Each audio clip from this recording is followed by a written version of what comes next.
Hey guys, it's Rose. As promised in my March wrap-up video, I decided to do a much longer discussion of this book that I read this month called Suck It, Wonder Woman, The Misadventures of a Hollywood Geek by Olivia Munn. And I wanted to do a longer thing on this because I really liked it, and at the same time, it really annoyed me. And that makes me want to talk about it. For those of you who don't know, Olivia Munn is something of a nerdy personality. She was on Attack of the Show. She was on The Presenters. It was a very nerdy video gamey show that went from 2005 to 2013, I believe.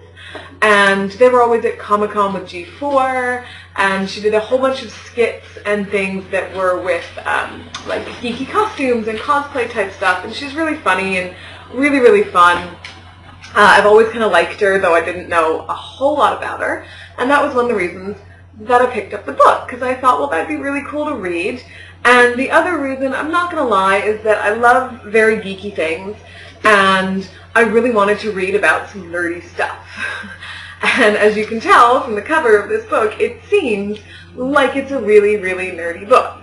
It's got Wonder Woman in like big letters. It's got her dressed up, sort of ripping off a suit to have the superhero costume underneath. And it's called, the subtitle is, Misadventures of a Hollywood Geek. There's like geekiness all over. There's her on the back cover in a Wonder Woman outfit. It should have been super geeky. And annoyingly, it wasn't. And I kind of felt a bit lied to when I read the entire thing. And the thing that makes that really disappointing is that it was actually a great book. It's full of these little articles about different periods of her life, about her growing up and traveling when she was growing up and not fitting in. It's about her it's her adventures, her misadventures in Hollywood. That part is like right on the nose. It's about her first agent. It's about some crazy sort of like celebrity stories. It's about photo shoots she's done. It's about things that she's done for charity. It's about her jumping into a giant pie in a French maid's outfit. And they're really funny stories, and they're great stories and really interesting. But when I was reading it, I kept going through it to be like, okay, so that's cool. But I thought this was meant to be a geeky book. I thought this was meant to be geeky in comic books and games and conventions, and I'm not really getting it. There's one or two little bits in it that are actually kind of geeky, and I was going through and I'm like, I kind of feel like these are just put in there. I feel like she wrote this great book, and it's so fun. Like, we've got a bunch of photos in it of her. We have random bits, like photo shoots of her as various different women. There's fan art stuff in there. There is, I'm going to see if I can hold this up, a flip book. Okay, so that was a crappy flipping, but like there's her dancing in the corner as a flip book. That's really cute, and it's fun, and I like it. But I wish it was called something else. I went through, because this is bugging me, and I like math, we know that. I went through every article in the book, and there are 34 like pieces in the book. 11 of those are about like dating, boys, sex, sexy stuff, that kind of thing. 13 of those, the most of anything in there, are like Hollywood stories. Stories about filming, stories about agents, actors, auditions, that kind of stuff.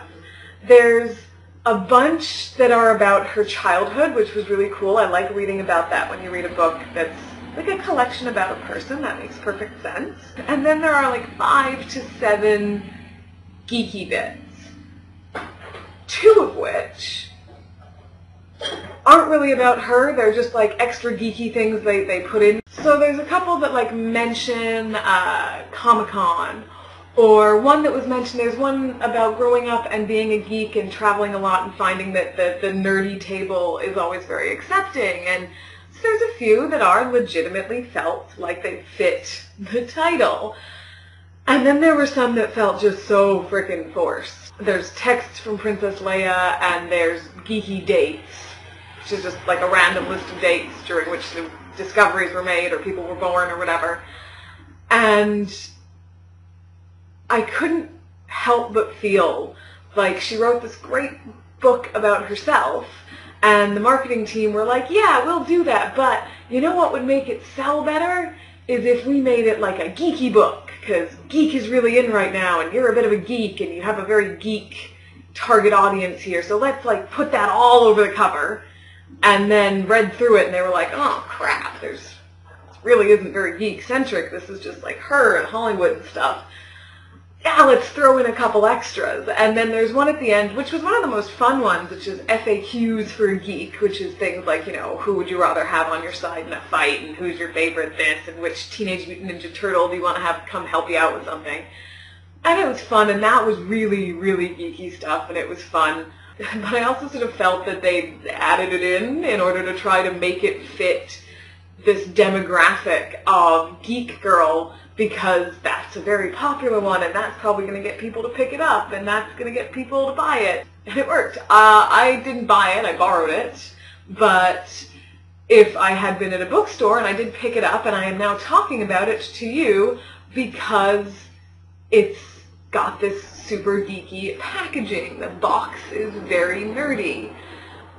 And it frustrated me because this is someone who is absolutely like a nerdy girl icon, but if you didn't know who she was, if you didn't know who this person was at the beginning, you would absolutely come away from the book feeling like, wow, this person is playing up this element or kind of trying to fake it in order to capitalize on this marketing demographic. And we don't need that, because then that encourages people to look at it and perpetuate the whole fake geek girl, and people are just trying to use it to look cool or to sell books. And I also feel like it kind of one-dimensionalized her a little bit. Like, this would have been a really cool thing to say, hey, here's this person as a whole. Here's Olivia Munn, and here's her funny stories from her life, and yeah, some of them are a little bit geeky because she is, and some of them are a little bit sexy because she is, and some of them are this wider range of person. And I kind of feel like she got screwed a little on the cover and the presentation of it, because it just brings it down to, what's your most selling feature? Ah, female geek, do it. Oh, there's not enough pieces in the book about it? Well, add some. That'll do it. You'll be fine. On top of which, it frustrated me because I did enjoy the book. If I had got this like a blind date book, if I got it with a brown cover on it, and I just opened it and not seen the title and started reading, I would have nothing but good things to say about it. And obviously people always say, don't judge a book by its cover, but I always tend to go, why not? That's what it's there for. Like, when we're talking literal books and book covers and titles, the point of them is to try to encapsulate the entire book and boil it down into a couple of words and a picture that will convey to the browser in the bookstore what the book is about. So when it doesn't do that, and especially when it falls so wide of the mark on something that I feel is related to my community and my place in the world as a geek, I find it very, very frustrating. So I did think of some other titles that may have been better. I feel like if they just removed this bit and had The Misadventures of a Hollywood Geek, if they'd been Olivia Munn, The Misadventures of a Hollywood Geek, I would have been totally cool with it. Because there is, like, she is a geek, and she's a geek icon, there's part of it, but it doesn't make that entirely. Like, it's a little more accurate of a balance for what's in the book as opposed to what's on the book. Or, you know, because there's a lot of these stories the majority are about, like, sex and dating in Hollywood, and you could even have, like, geeky, sexy Hollywood would have made great sense. It would have, again, it would have had some more of the balance, so that the stories that were in the book and what they were about kind of matched what you were told they were about when you read the front of the book. It may seem like a really silly thing to care about so much. It may seem like a really silly topic for a video to be like, this is a great book, the title sucks. But it was something that I felt really strongly about, and I started thinking about it more and more and more as I was reading, and then after I was reading, And I figured that, you know what, it may be silly to some people, but if it made me think about it that much, then maybe, hopefully, it would be something that you're interested in hearing about. And it's something a little bit different. So, zero disrespect to Olivia Munn, zero disrespect to her stories or her book. I loved everything on the inside. I just really wish I'd picked it up and not seen the cover.